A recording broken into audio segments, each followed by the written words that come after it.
Hello everyone, welcome back to my channel. I know it's been a long time since I posted any long format video and I'm really sorry for that. But I hope आप लोगों ने मेरा post पढ़ा होगा क्योंकि मैंने उस post के थ्रू आप लोगों को इन्फॉर्म किया था कि I was not keeping well. Also मैं अपने होम टाउन से दिल्ली आ गई हूँ and it's really very cold here, so I was not able to settle down. Means yesterday only I had my ZAT exam, तो इस वजह से मुझे टाइम नहीं मिल पा रहा था. But right before I jump in to the video I have something for my भाई एंड बंधु.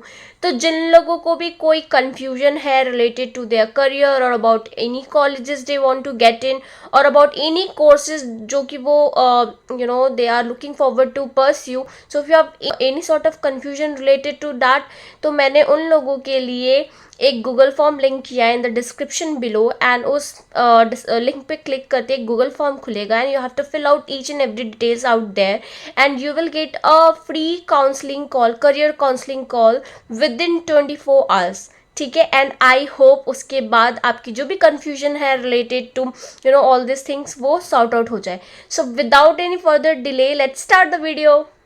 सो एज एवरीवन सेज कि पेपर उस सेक्शन से स्टार्ट करना चाहिए जो आपका सबसे स्ट्रॉन्गेस्ट सेक्शन है.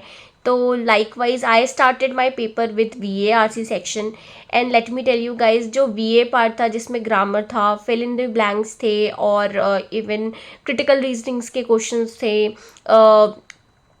और ऑर्डर्ड वाले क्वेश्चंस थे यानी पैराजम्बल वाले. इसमें आपको कीन नहीं करना था, इसमें ऑप्शंस दिया था and you have to take in. So मुझे लगता है ये थोड़े ना मॉडरेट क्वेश्चन थे. It was doable, but if I talk about RC part तो आई थिंक इस बार के आर्सेस काफ़ी ज़्यादा फिलोसफिकल थे और जब वो फिलोसफिकल हो जाती है ना तो it becomes really tough to tick in answers, क्योंकि वो इतना कन्फ्यूजन होता है. हर ऑप्शंस देख के लगता है कि यार यही सही होगा. स्पेशली अगर आप लोग रिलेट कर पा रहे हो तो आप लोग को याद होगा कि एग्जाम में एक ये ब्यूटी एंड एस्थेटिक को लेकर एक RC था विच आई फेल्ट कि इट वॉज रियली टफ, क्योंकि मुझे वो समझ ही नहीं आ रहा था. I was not able to comprehend. Even for that matter मैं कहूँगी सारी RC कहीं ना कहीं उस टाइप के थे कि कॉम्प्रीहेंशन में दिक्कत आ रही थी. और अब मैं क्या बोलूँ, ये मौसम की वजह से ऐसा हो रहा था क्योंकि मेरी जो सीट थी ना वो विंडो साइड थी और मेरा ब्रेन इतना ज़्यादा फ्रीज हो रहा था ना क्योंकि I was not able to concentrate. इतनी हवा चल रही थी ना कि मुझे समझ नहीं आ रहा था कि पेपर देखूं या ठंड से अपने आप को बचाऊं. हाथ पैर इतने ठंडे हो रहे थे. खैर वो सब बात छोड़ो. तो आई थिंक VARC समहाउ आप मॉडरेट कह सकते हो. Also it was little bit I felt की लेंदी भी था. कुछ RC सच में काफ़ी बड़े थे, कुछ ठीक ठीक से थे. तो मेरा स्ट्रैटेजी ये था कि मैं जो शॉर्टर लेंथ के RC है उसको अटेम्प्ट करूँ, बट वही अगेन कॉम्प्रिहेंशन में थोड़ी बहुत दिक्कत आ रही थी. So that's all about VARC. अगर मैं यहाँ पे कट ऑफ की बात करूँ तो मेरे को लगता है if you have done 10 to 12 questions correct then you will be able to achieve 95 percentile. So my second section which I approached was QA and DI. So हाँ, इसमें तो DI क्लियरली था ही नहीं. Like your CAT exam mean median mode के question थे which I right away after seeing it मैंने छोड़ दिया उसको. तो बचे थे कौन सेक्शन. तो कॉन्ट तो हमेशा से मुझे मतलब कौन से डर ही लगता है. खैर, but my strategy here was to attempt arithmetic के क्वेश्चन और बाकी जो क्वेश्चंस बच रहे थे फिर मैंने उसमें से देखा कि which was doable for me.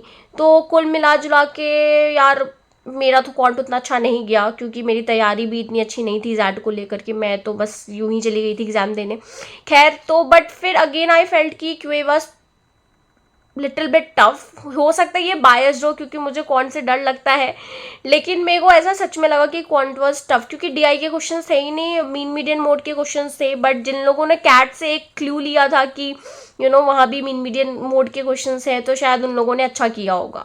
और अब अगर बात करें परसेंटाइल की तो मेरे को लगता है again if you have done 10 to 12 question so you are on the safer side. आपको 95 परसेंटाइल आराम से आ जाएगी. The last section which I approached was decision making. और मेरे को लगता है जब तक रिस्पॉन्स शीट नहीं आ जाती ना तो डिसीजन मेकिंग के बारे में बात करने का कोई फ़ायदा ही नहीं है, क्योंकि मतलब आपने जो टिक किया आपको सही लगा होगा तभी आपने टिक किया, लेकिन डिसीजन मेकिंग में यू नेवर नो कि आपने जो टिक किया वो गलत ही हो. ठीक है, वो आपके हिसाब से तो लॉजिकल था बट पेपर सेटर के हिसाब से लॉजिकल ना हो. तो बट विद ड्यू रिस्पेक्ट तो मुझे ऐसा लगता है कि डिसीजन मेकिंग हमेशा हमें लगता है कि इजी था, बट हु नोज़ वो डिफ़िकल्ट हो और आपने गलती टिक करके आ गए हो। खैर, अगर मैं बात करूँ लेंथी की, तो मेरे को लगता है कि देयर वर 2 और 3 डिसीजन मेकिंग के सेट जो कि लेंथी थे, बाकी के लेंथ मेरे को डुएबल लगे, मतलब आसानी से आप पढ़ सकते थे और कर सकते थे। बट हाँ, यहाँ पे मैं बोलूँगी कुछ क्वेश्चंस ऐसे थे ना जिनके सारी ऑप्शंस गलत लग रहे थे, कुछ क्वेश्चंस ऐसे थे जिसके सारे ऑप्शन सही लग रहे थे, कुछ क्वेश्चंस ऐसे भी थे जिसमें 2 या 3 ऑप्शंस लग रहा था कि यार ये भी हो सकता है, ये भी हो सकता है, ये भी हो सकता है, which I think is again a problem जो कि हर टाइम या फेस करते हो, even when you give your mocks. और अगर आप पास्ट ईयर के भी पेपर्स देखोगे तो ये जो प्रॉब्लम है ये प्रिवेल तो रहती है, मतलब it prevails in decision making के सेक्शन में। 12 to 15 क्वेश्चंस अगर आपने किया है डिसीजन मेकिंग में, so you will be able to achieve 95 percentile I guess. अब बात कर लेते हैं जीके की। सो आई थिंक मैंने उसमें देखा कि कुछ रिसेंट क्वेश्चन भी थे काफ़ी ज़्यादा, लाइक वो जापान में जो अर्थक्वेक वगैरह आया उस पर क्वेश्चन था। फिर कुछ क्वेश्चंस मूवी मेकर पे थे, कुछ क्वेश्चंस वो फ्रेंड्स वेब सीरीज नहीं है उसके कैरेक्टर पे थे। So I think ticking 6 to 7 questions correct was not a big deal, क्योंकि वो आसान थे। बाकी यार मैं इतनी अच्छी नहीं हूँ जीके में और मैंने इतना पूरा साल फॉलो भी नहीं किया, तो मैं कुछ बोल नहीं सकती।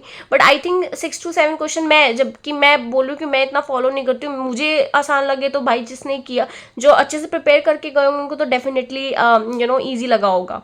तो अब बात कर लेते हैं ओवरऑल। तो मेरे को लगता है कि पेपर वाज टफ यार, ठीक है, और कट ऑफ तो जाएगी नीचे। पिछले बार की बात करूँ तो इट वाज 95 परसेंटाइल, आपको 35 मार्क्स पे आ रहा था। इस साल मेरे को लगता है सेम 35 मार्क्स पे you will get higher percentile. Also अगर आप 35 प्लस हो तो you can expect a call from XLRI for sure. 40 plus हो फिर तो आपकी चांदी चांदी है, क्योंकि I think 40 plus, even at 40 I think आप एक्सपेक्ट कर सकते हो कि आपकी 99 परसेंटाइल आए। प्लस यार ज़ैट हैज़ ऑलवेज बिन ट्रिकी, तो इस साल भी था तो कुछ नया नहीं है आई गेस।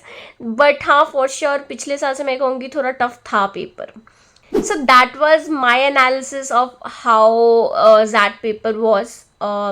ठीक है, और मैं यहाँ पे मैंने अभी जितनी भी बातें करी है that was my own experience. Of course अगर आपने ज़ैट एग्ज़ाम दिया है तो आपके एक्सपीरियंसेस अलग हो सकते हैं, मैं किसी बात का दावा नहीं करती। It was just my own experience जिसके बारे में मैंने बताया है, आप लोगों से शेयर किया है।